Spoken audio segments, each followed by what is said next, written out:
And now I would like to welcome our very distinguished panelists who bring knowledge and commitment to this discussion. What they have in common is years of experience working to strengthen our democracy. Please welcome Ben Ginsberg. Ben, please welcome Ben Ginsberg.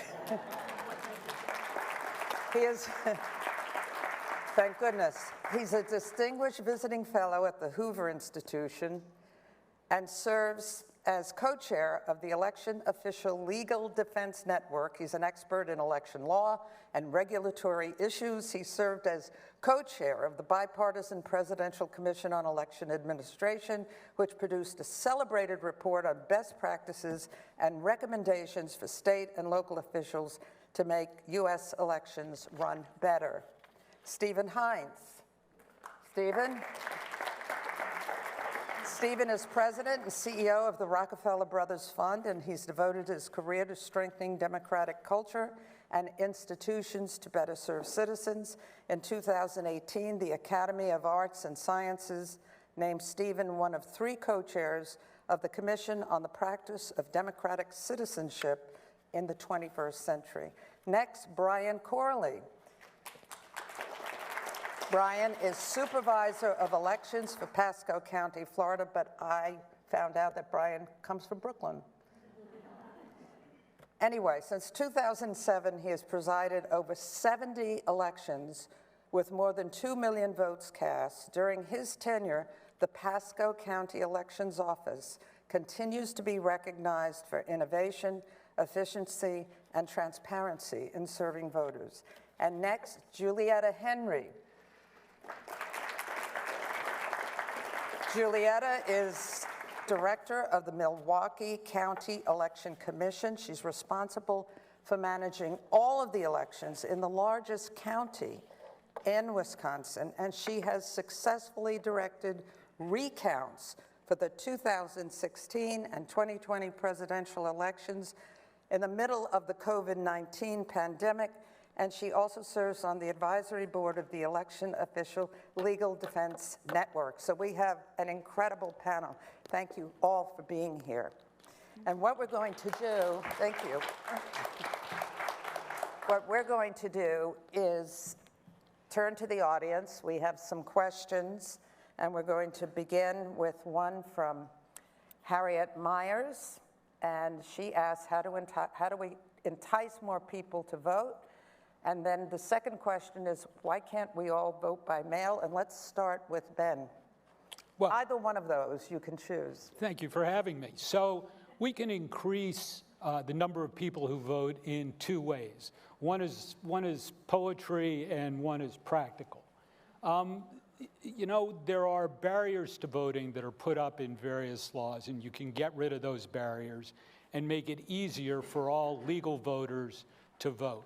And different states tackle that in different ways, but that is one thing you can do in terms of making voting more accessible. The other part that's more poetry is the quality of the candidates that we have. And that's a burden on the political parties, really, but the better the candidates, the more people will come out to vote to support them. Stephen? So I think in answer to this question, how can we entice more people to vote, I'm going to offer what is probably a controversial suggestion. But Pat, you mentioned the Commission of the American Academy of Arts and Sciences that I co-chaired and that produced this report, Our Common Purpose, Reinventing American Democracy for the 21st Century. And it has lots of recommendations about how to make voting easier. But the one I'm going to focus on, which I think will maybe spark some debate, is we recommend making voting an obligation, like jury service, a universal civic obligation. This is a system that is used in Australia and a number of other countries to great success, that people are required to show up at the polls. They're not required to vote for any candidate or any party. They can choose to vote for none of the above, but they're required to show up. And if they don't, they get a warning and a small fine. You phase these things over years, but what they found in Australia is they get nearly 100% participation. And it changes the quality of the elections because the candidates realize they have to speak to everybody, not just the narrow slice of the public. Do you have any hope for that happening here? Not in the immediate future, but I think it was maybe Yuval Levin, who was also a member of our commission, an outstanding member of the commission, who said, if we give people a vision of the future, Yes. this is where we will move our democracy to, and I think this is one of those ideas. Well, we have Juliette and Brian, who I just think the two of you are profiles in courage. What do you think of this question, Juliette? Well, as far as participation is education. It is important that individuals are educated and they know about the candidates that they're voting for. We have tried to encourage voter participation by creating a system where individuals can receive text messaging and email messaging from our office, and you can opt out if you don't want to receive thousands of messages or hundreds of messages. But we try to encourage individuals to just make themselves aware of an election and make sure that they participate in the election. And we have gone out to schools and worked with different organizations that work with young people to encourage their parents to vote. And it's just so many avenues in which you can encourage and to entice more people to vote. It may be hard after the 2020 election.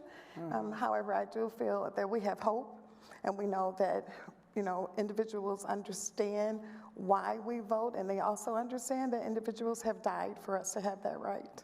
Yeah, I think it goes back to civic education and young kids and starting there. Brian? Yeah, I grapple. We know this. The voter is the most important stakeholder, and we obviously want the highest turnout, and we're doing okay based on the historic turnout of the 2020 general, of course. And I grapple with incentives and compulsory voting, for example. But I keep going back to I don't want to have begrudgingly voters kicking and screaming going to the polls. They should want to go. You talk about civic education. What I do when I speak to mostly just about voters, or just about to become voters, rather, we have a program called Vote on a Veteran. And basically it's a way to honor veterans and their sacrifices by registering to vote and voting.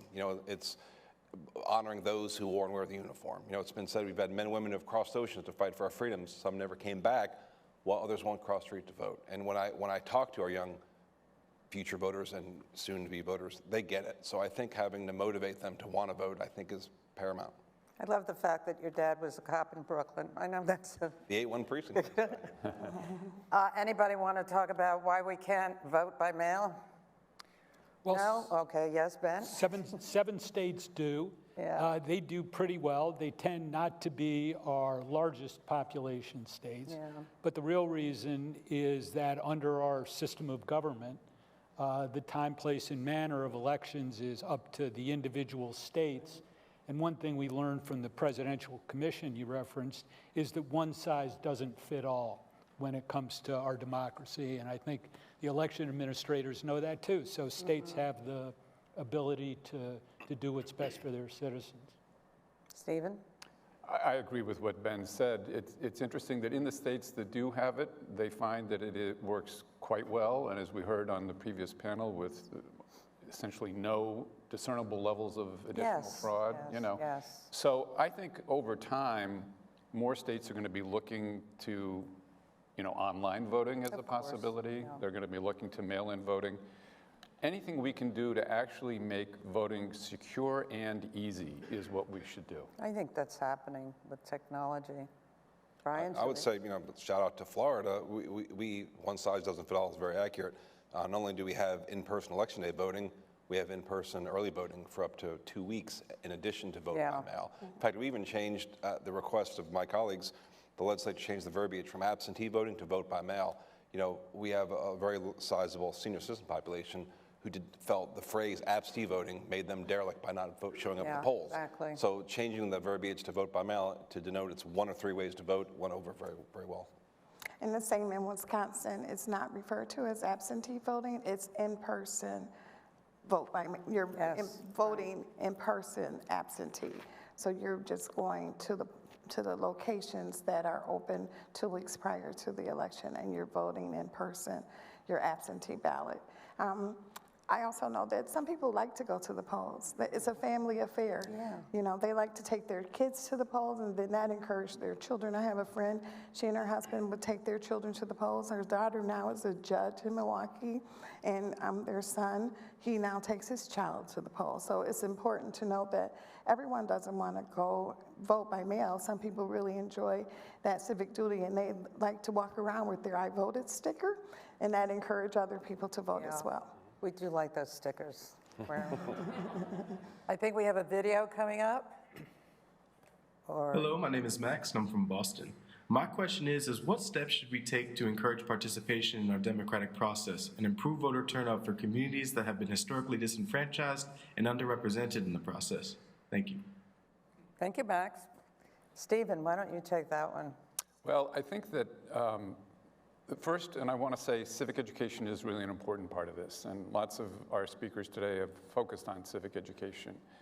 I was in a third grade classroom in St. Louis, Missouri in 1960, and my third grade teacher decided to use the presidential campaign as a teaching text, as it were, and she just arbitrarily divided the class half to follow Nixon, half to follow Kennedy, and we had to report every week.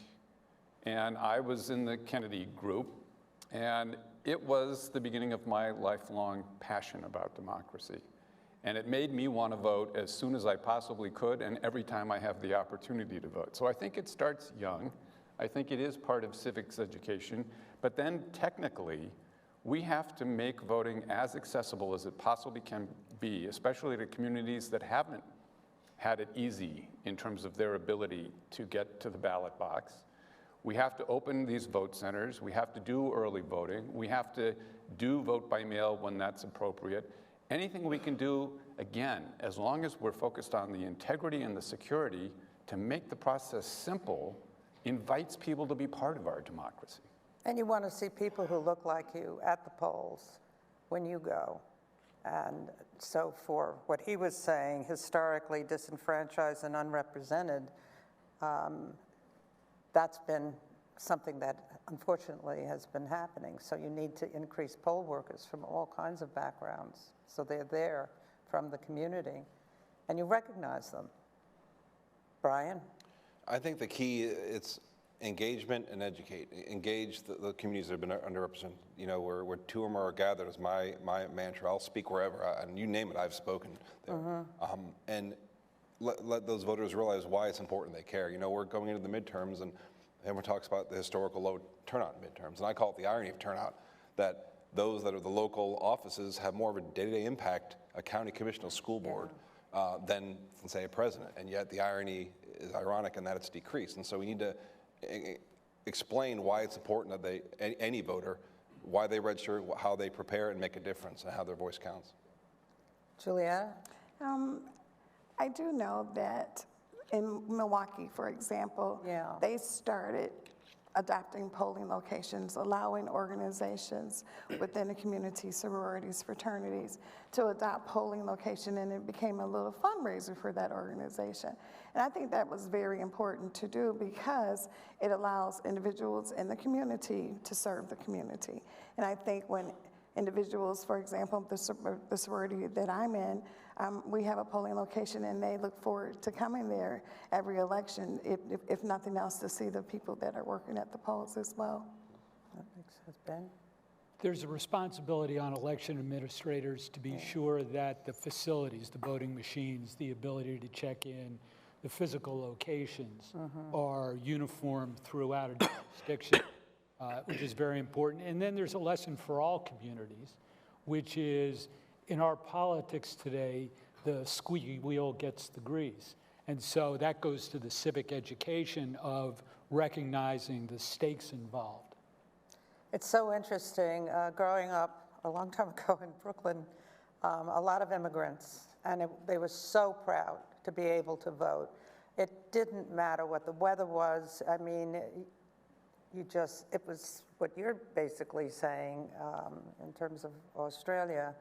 This commitment was part of being an American. If you were an American, this is your chance to have your voice. And I think everything we're talking about today is to perhaps encourage that kind of thing again. It's not only a right, it's an obligation. We now have a slide coming up. Or, yes, we do. How do we restore integrity and trust at the local level of voting?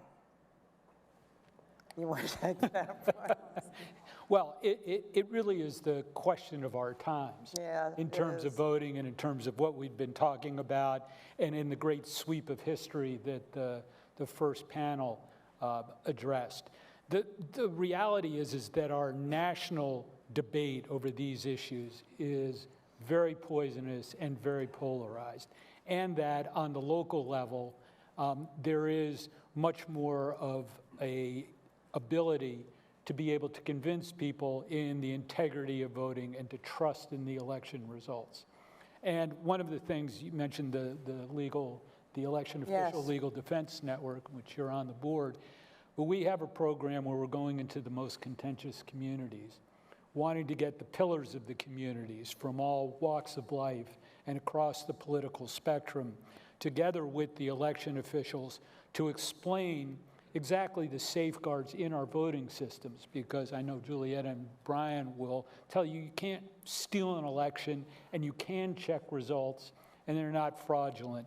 But I think the way we have to go about it in the country, given the reality, is at the local level with election officials explaining and the leaders of the community being advocates for the sanctity of the election system.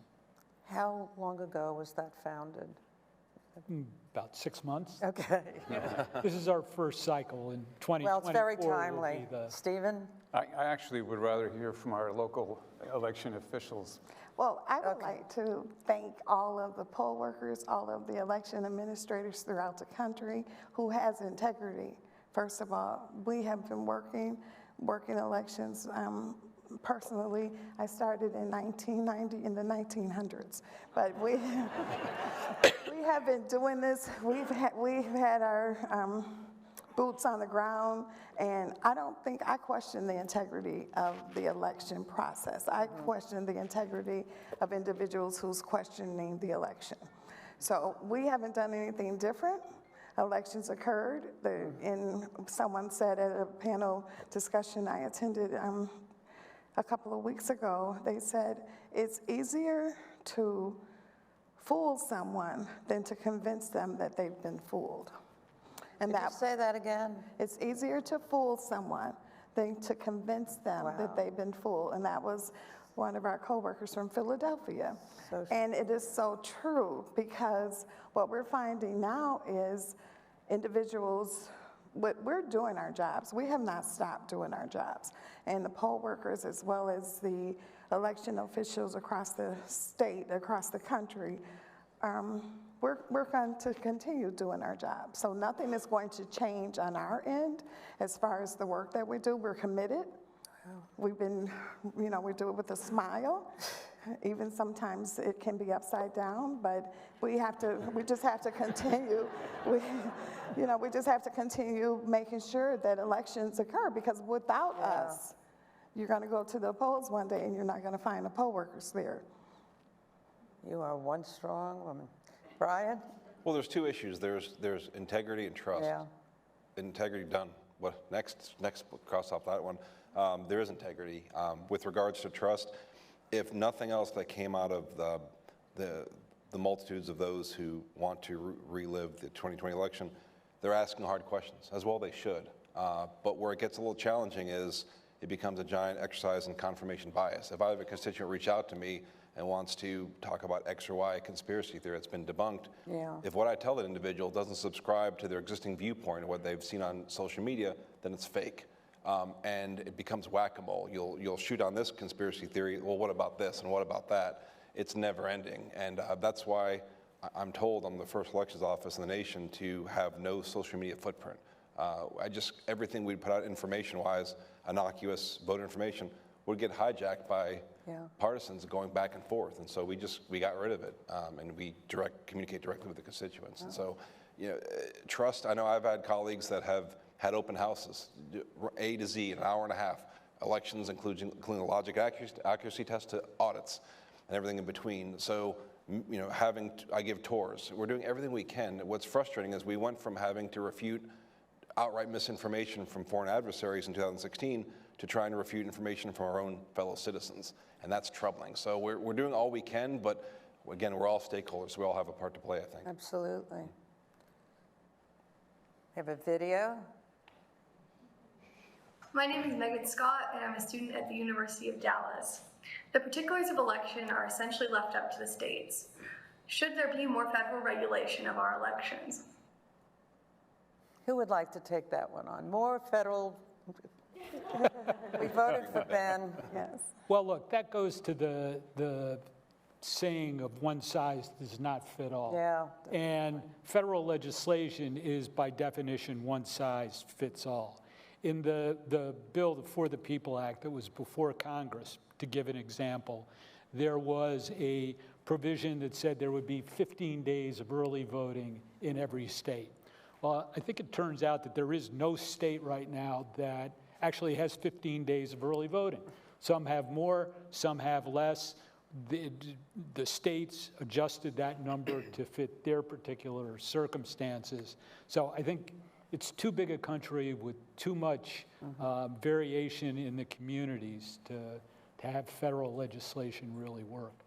Do you think, Ben, that there could be stronger kind of federal standards that could provide more guidance to the states?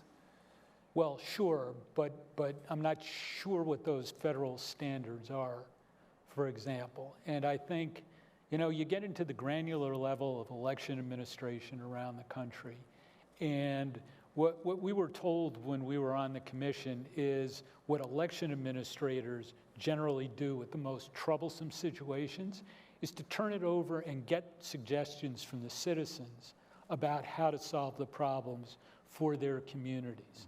And I think you would lose that entirely, really. I mean, I think one of the weaknesses of the For the People Act was I don't think they were talking, the people who drafted it didn't talk to any election administrators. That I don't know about you guys, but I heard extreme frustration with the actual people who put on elections about that bill because they were dealing in a different environment. Brian? No, Ben's absolutely right. A lot of these, and equal opportunity offender, it happens on both sides of the aisle. It seems like, you know, politics sometimes hijacks election administration. It shouldn't be that way. That should be left up to the candidates, the partisans, et cetera, not the actual election administration itself. And a lot of those type of federal laws or proposed laws has that sort of political feel to it. And that, to me, that's just not appropriate.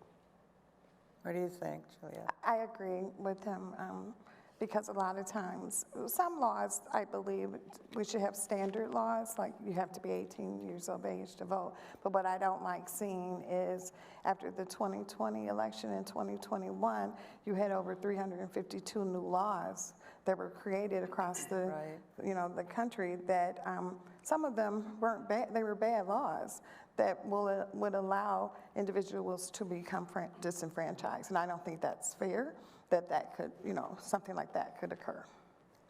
Yeah, we have to be careful. The next question is from Emery McDowell from Dallas. Do you see avenues for bipartisan election reform that might balance imperatives of both electoral security and equity in institutional access? Oh, go ahead, somebody. Well, I think it's access, if I may, I think it's access versus security. We all agree on this. There should be no one that's pro-voter fraud. Everyone, the agenda is very simple. We want all those that are eligible registered to vote and 100% of those individuals voting. It's not rocket science. And with that, you want to have a level of security. As what I've heard stated previously, you know, it's not really where we are today. It's not difficult to register to vote. It really, really is in the grand scheme of things. And it's not overly difficult to vote. On the other side, there's not this massive boogeyman of fraud that's tilting elections. It's by all accounts de minimis. And so, again, playing to both sides, to offend both sides of the aisle, you know, having that access to the ballot box is important, and also having the security. No one is, again, anti-voter security or election integrity. So you have to have both, I think. and it's achievable, certainly. Seems to be a challenge to get bipartisan anything right now, but Julietta? We had a situation in 2020 where, because of COVID, and that sometimes people forget that we were dealing with that, there were a number of secure boxes that were placed throughout the city and throughout the state of Wisconsin. And in February, a judge came and said, no, we can't use those boxes anymore. We have to get rid of the boxes. These are the boxes where individuals can place their absentee ballot 24 hours a day, anytime. And by doing that, he also stated, and he did not have any conversation with election officials, this particular judge also stated that you must physically bring your ballot to your clerk's office or put it in the mail. And this really caused problems and issues within the handicapped community, as well as elderly. You have individuals who can't even, they're bedridden, and you have to mark your own ballot. You have individuals who are blind. So there are a number of things that impacted, and that's why it's so important that we look at election reform, because individuals are in silos. They're just making things up because they think they're hurting one particular group of individuals, but in fact, they're hurting the entire country. Exactly. Ben, I know you wanted to say something. Well, we're sort of caught in this country in a Gordian knot between fraud and suppression, right? That's the premise of the question. And to untie that knot, you have to sort of look at the reality of what the parties base that on. Republicans are worried about high turnout elections. Democrats are worried about low turnout elections. Yeah. The truth is, 2018 and 2020 should have convinced both parties that that precept is wrong. But fraud and suppression, as the two sides of the same coin, is really kind of locked in through get out the vote messages that are just the historic provinces of the parties, and also the way a lot of consultants make money is the reality. So there is a way to balance legitimate concerns about people thinking that elections are accurate with the ability to provide enough avenues and ease for people to vote. Stephen? There is one example that is currently being debated, and that's a bipartisan effort to reform the Electoral Count Act. And that's an important part of this process. It has to do with the process of certifying electors after the presidential election. And as we saw, there was at least some confusion about what the process really is in January of 2020. And I'm encouraged that there are Republicans and Democrats in Congress talking to each other and trying to work on something to clarify, take the ambiguity out of that process. And maybe if that succeeds, that can be, you know, the start of other things that people can do together. I would also just point out that in this commission of the American Academy, we had a very diverse commission. There were 35 Americans from both political parties, from progressive to libertarian to traditional conservative, experts and activists, people who would run for office. And we got, after working very hard, consensus of all 35 members of this commission around a series of reforms that we put forward in the report. That also gives me hope, again, that in the body politic, I think there is bipartisan interest in improving, you know, our election system to make it both more secure and more accessible. And if we can build the support of people in their communities, politicians ultimately will follow, I hope. I think this is what More Perfect is all about, hope and action. I'm going to take a moderator prerogative here. There was one last question. What role can business play in supporting safe and secure elections? And basically, we had a great announcement from the Chamber and Civic Action. And I think, you know, as running the Corporation of Public Broadcasting, I'm on the line to enable our employees to take that time off to be poll workers. And since I'm announcing it here, I guess we're going to have to follow through on it. You know, I spent a lot of time following John Meacham and quoting him, but there's one quote I wanted to share. He quoted Martin Luther King, and he observed that while the arc of a moral universe may bend toward justice, it only really does so when there are those citizens who have a passion for truth, a passion for we the people, who make it bend in that direction. And I am very honored to be with the people on this panel who are doing their best to bend that arc in the right direction in ways that benefit we the people and our democracy. So I want to thank you all so much. Really admire the work you do. Please thank our panel.